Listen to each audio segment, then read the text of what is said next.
8 billion people on Earth by November. That's the forecast from the United Nations. But global population growth is slowing down, and many societies are also getting older. So how do we deal with the challenges ahead? This is Inside Story.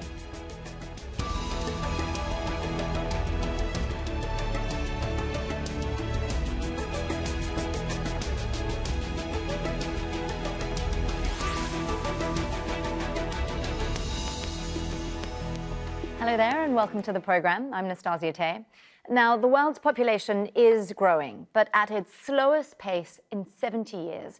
That's the conclusion of the UN's latest global population forecast. We are generally living longer and healthier lives than previous generations, but this, the report also says, will have huge implications for our economy, social welfare systems, and our environment. Now, the number of people on our planet is expected to hit 8 billion by November, and then increase by 500 million towards the end of this decade. But birth rates, meanwhile, are falling in many countries. In the coming years, global population growth will be concentrated in just 8 nations: Democratic Republic of Congo, Egypt, Ethiopia, Nigeria, Pakistan, the Philippines, Tanzania, and India, which is expected to surpass China as the most populous nation on the planet next year. The global population is also getting older. On average, a person is expected to live to 77 years by 2050. That's up from 73 in 2019.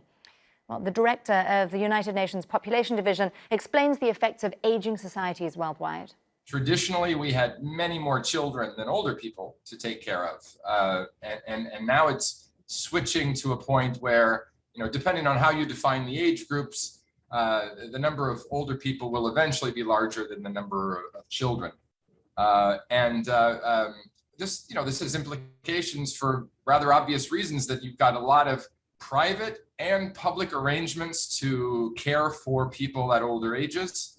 There are financial implications involved, especially for government budgets. But there are also real concerns about, the living conditions for those elderly people. What will that be like? And will there be adequate social protections to ensure that this growing population of older people is not impoverished? Well, we'll bring in all of our guests in just a moment, but first, this report from Pavni Mittal in New Delhi. Next year, India is set to surpass China, and the gap between these two nations could increase by 2050. This could help India in many ways. For example, India has been pushing for more representation internationally. Experts say that concerns and demands could carry more weight, especially at forums like the United Nations. On the economic front, this makes India the world's largest consumer market, one that could invite a lot more investment. Now, domestically, population control has been a contentious electoral issue.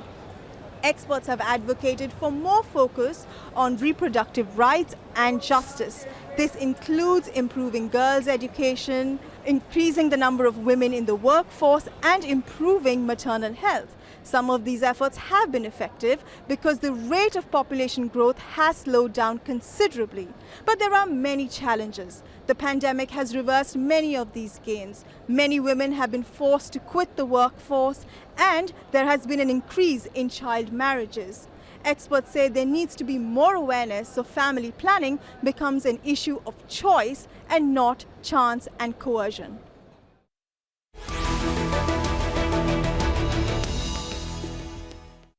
Well, there's obviously plenty to take apart from this report, but I do want to start with where we are at the moment. We're obviously living in a pandemic, and I believe the report suggests 15 million excess deaths just to the end of 2021, a fall in life expectancy.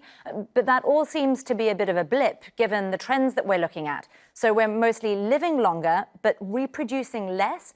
Darrell, you wrote a book called Empty Planet just a couple of years back. Do you still think that that's the way we're headed? Yeah, and even faster than we were talking about in the book.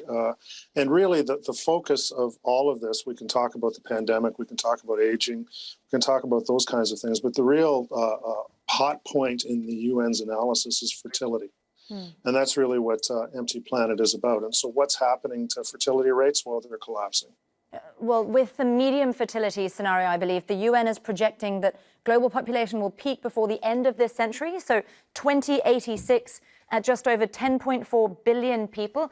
Kathleen, I believe you were very much involved with the last UN report on the world's population. So this projection is obviously, as Darrell said, sooner than the last projection. What's driving that change? Well, my understanding is that the global population projections are put together every 2 to 3 years from a number of different national censuses, and the long-range projections have not changed too much over the years. Right now, we're at a world population of about 7.9 billion. The median projection, as you mentioned, by 2100, we could be at 10.4 billion, but there's also a very wide range. There's a lot of uncertainty about population trends moving into the future, and it has a lot to do with the kinds of policies and programs that are in place in countries all over the world. So the UN has projected that the range of possible population futures by 2100 are from a low of 7 billion to a high of 14.8 billion. That is a very wide range of possibility for how population could grow in the future. And I would argue that that has significant implications for the health and well-being of people and for the health and well-being of the planet. We'll get into some of those trends in just a moment, but I want to look at the growth that we're seeing on the horizon, the immediate horizon.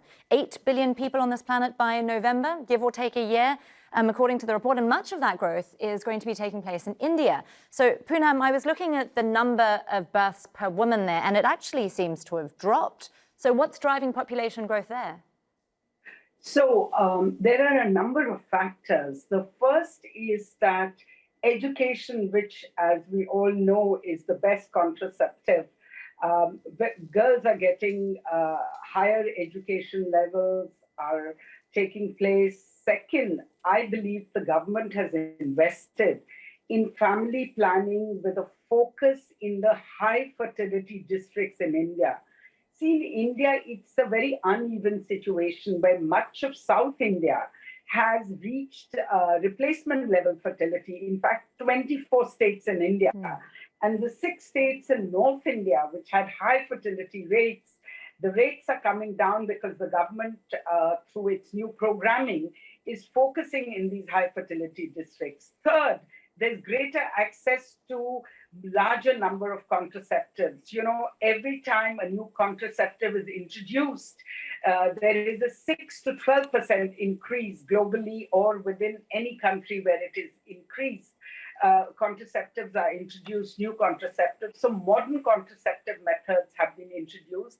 And lastly, I'd like to say that we had a much higher fertility rate, let's say, amongst Muslims earlier.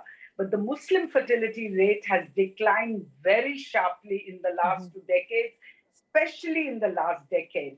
And a growing middle class, as well as the fact that people value education for girls more than they used to, is what is helping. And finally, age at marriage is increasing, which also helps with fertility decline, as well as postponement of the first child and spacing methods. Poonam, despite all of that, though, we are still expecting India to overtake China as the world's most populated, the world's most populated country by potentially next year. And I see that's already beginning to spur talk of a permanent seat on the UN Security Council. Now, given the trends that we're seeing and where this population growth is taking place, Darrell, let me ask you, what kind of political shifts should we be looking for? Well, I think we should be increasingly looking for population power to drive political power. And what we haven't brought up here is the only continent that in the world in which there is growth, significant growth, going longer term into the future, and that's Africa. Because that's really the only continent, or I guess region, depending on how you want to define it, that really has still above replacement rate population. Both China, the world's largest 3 countries, China, India, and in the United States, all recorded historic lows last year, over the last couple of years, for their fertility rates. So they're not going to be challenging for global population dominance the way they were in the past. increasingly it's going to be a focus on Africa. I want to get into Africa in a moment, but because of Poonam talking about reproductive rights, I want to also bring in at this point the UN Secretary General's response to the population forecast that we saw. Antonio Guterres says it's an occasion to celebrate the health achievements that have extended lifespans and reduced child mortality worldwide, but he did also criticize what he called renewed assaults on a woman's right to access health services and to make informed choices on whether or not to even have a baby. Complications from pregnancy and childbirth are among the leading causes of death for girls between the ages of 15 to 19. Parts of Africa and South Asia account for 86% of maternal deaths worldwide. And last month, the US Supreme Court overturned Roe versus Wade, a landmark ruling that guaranteed abortion rights. Meanwhile, Poland has also restricted access to the procedure. There's obviously vast inequity when it comes to reproductive rights. Kathleen, how does that then translate into broader patterns of inequity? I think one of the most fascinating things to think about and to look at when we're examining population trends is to understand what they tell us about persistent inequities across society, whether that's inequities in reproductive rights and access to reproductive health care, which is still a huge problem for many people, for young women and girls around the world who would like to be able to delay pregnancy or avoid pregnancy, but don't have access to meaningful information and services that would enable them to achieve reproductive autonomy. This is a very basic, fundamental human right for reproductive autonomy that hundreds of millions of people around the world still do not have. It also tells us a lot about gender inequity and the ways in which hundreds of millions of girls are not able to go to school, the ways in which women are not empowered in the workforce or in the household to be able to really realize opportunities in their lives that include motherhood, but extend beyond motherhood. So a lot of what is driving persistent rapid population growth, which as our other guest says is happening in Africa, but also in pockets all across the world, is this indication of a lack of rights and inequities, especially in the health and gender spaces. Well, let's turn to Africa now, because looking at the numbers, more than half of the growth we're expecting by 2050 is going to come from Africa, by which time I believe Nigeria is set to become the fourth most populous country on the planet. We're looking at decreasing reproduction rates around the world as people get richer. But I know there are also some experts who argue that Africa's rate of decrease is actually less or slower than perhaps some other parts of the developing world, because culturally the ideal family size is larger than elsewhere. Darrell, what do you make of that? Well, I think the first thing, and the UN recognizes this in their report, the data from Africa aren't great. So we don't really know precisely what's going on in Africa. But, if the past is prologue, I expect that the trends that we see in other parts of the world that, have moved incredibly rapidly in terms of changing their fertility rates, mainly as a result of culture, that the effect of that is going to be significant in Africa too. We're just having a pretty difficult time measuring it. But in places where we do have better data, say, for example, like Kenya, where they do have good population data, you look at the fertility rate in a place like Nairobi, and it's pretty close to replacement rate. So the trends that are happening everywhere else in the world are also going to be happening in Africa. We just don't know how fast, because it's really hard to get a handle on what's going on, for example, in Nigeria. Sure. Well, some of the demographics in Africa, the ones that we do have, are also really interesting. In Nigeria, I believe 70% of its 200 million people right now are currently under 30. So the population growth that we're seeing there is also a rise in the working age population, this so-called demographic dividend that could either be an opportunity for economic growth or potentially a cause for political strife. Poonam, how have you seen that be played out in India? So in India, the main reason fertility will grow is because we have 360 million young people, many of who are at a reproductive health age or will reach there very soon. But in India, we keep talking about the demographic dividend because we have a large youth population. But the problem is that the window is small. It is not a permanent feature. So the window for harvesting the demographic dividend is close to 15 years more at an average, some states a little longer. We have to invest in young people's education, but more than that, also jobs. For the demographic dividend to take place and become a reality, we have to invest in jobs. And at this point of time, there is huge number of young people who are not skilled to even take advantage of the job opportunities that do exist. So if we don't do something very quickly in terms of skill training, skill development, and getting jobs for young people, we are going to have a demographic disaster. So right now we are on a high and we have an opportunity. And I must say that there is a realization. Earlier, we thought it is very automatic that the demographic dividend will happen. So in India, we are, while we're skilling and so on, we also need to have more temporary methods and greater access for young people to contraception. And finally, sex education, and especially information on reproductive not just rights and justice, we also need access to family planning services and temporary methods. India focuses primarily on sterilization, which is a permanent method, while young people need access to temporary methods, and they don't plan families, they need access to contraception. So the earlier India begins to recognize and bring in schools, out of schools, greater information on and comprehensive sexuality education, will do better. But skills is something we are aware, but India's grappling with. And I'm greatly I want hoping to bring in Kathleen here, because I see you nodding and agreeing with much of that, Kathleen. But do you see this demographic dividend as a potential threat or only an opportunity? Well, one of the things that's really critical to understand about the demographic dividend is that it is realized when there is a decline in fertility. That is the thing that triggers a demographic dividend, so that the proportion of the population that is in the working age is larger. And as Poonam mentioned, it is a brief period of time.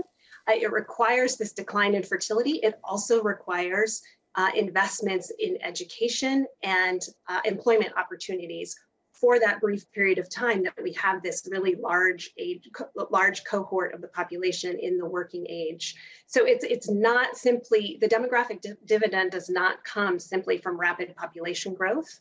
It's rapid population growth followed by a period of fertility decline that results in this big chunk of the population in the working age realm. And that is really difficult to accomplish, but there are a lot of opportunities for it, but it does require lots of investment in contraceptive options, as Poonam was mentioning, in sexuality education and things that advance gender equity, in access to reproductive health care in a wide range of contraceptive methods, and then also the plethora of education and employment opportunities that need to be ready for this very large cohort that is coming into the working age population. But that surely also has some political implications. I'll bring Darrell in here. What do you make of where this could shift things, particularly for the developing world? Well, actually, I think the really interesting thing for me in listening to this conversation is how much this conversation is going to change over the next 10 to 15 years. Because the conversation is going to shift from this kind of 1970s, overpopulation, population bomb type of a discourse over to one, in particularly in the developed world, where this is going to get very controversial, about how do we promote having children? Because we've got many countries now, and the UN identified them in the report, I think it was 61, that are now actually experiencing population decline. Countries like Italy, for example, are losing 50,000 people a year from their population. Japan loses about 500,000 people from their population every year. Spain loses about 50,000 people from their population every year. And we have a whole series of countries in places like Eastern Europe in which the numbers are even more shocking. So what we're going to start seeing is a shift in the conversation, I think, away from just meeting the challenges of the developing world, to start talking about what we're going to do in terms of population management in countries that are really going to be challenged by aging and shrinking populations. By 2030, the entire global baby boom is going to be 65 years of age or older. We're not ready for that. Well, let's talk about this aging population then. Poonam, how's that been playing out in India? Because we're talking about a broader population of older people living longer. That has resource implications of its own. Yeah, that is actually something that's very worrying for those of us who work on population issues, because India does not have any social security, whether it is health or it's financial. So we are worried about the aging population, but there isn't much work being done in India. It's only actually after the last report of the UN that there was even conversation beginning about aging. And in India, where a large percentage of people, there's huge migration from the villages, there is very little security in terms of caregiving also for the aged.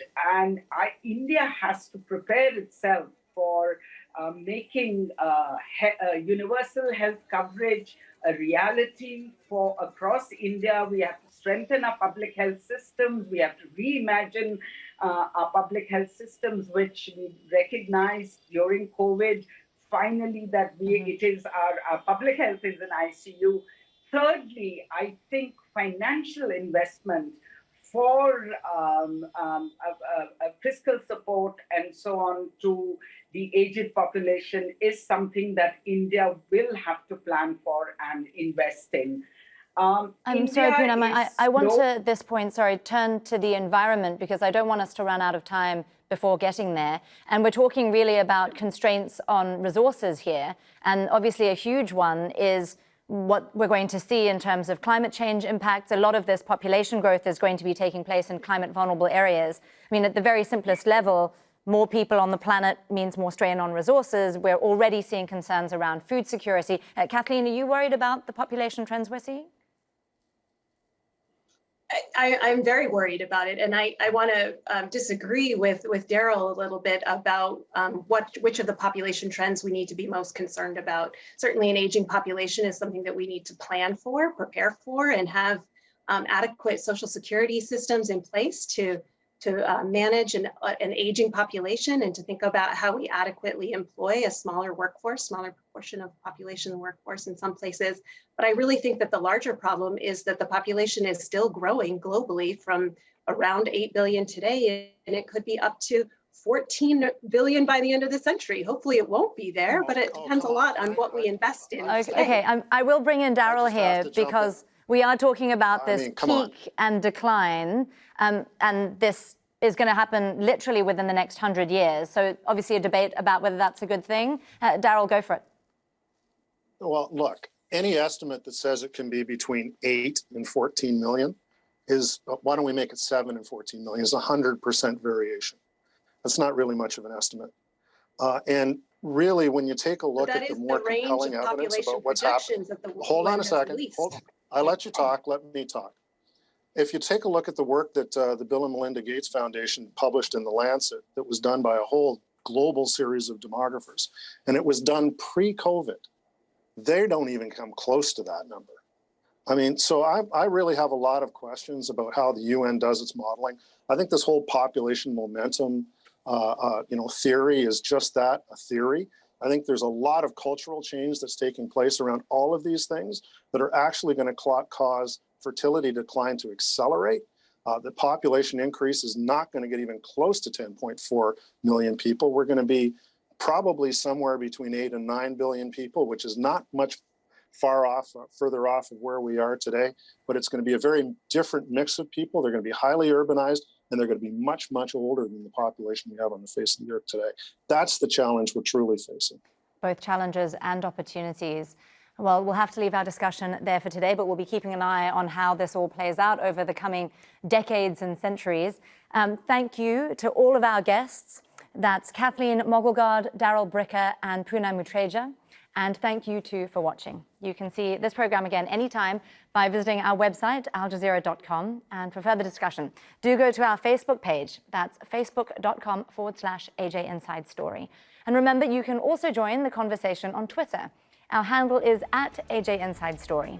From me, Nastasya Tay, and the whole team here in Doha. Bye for now.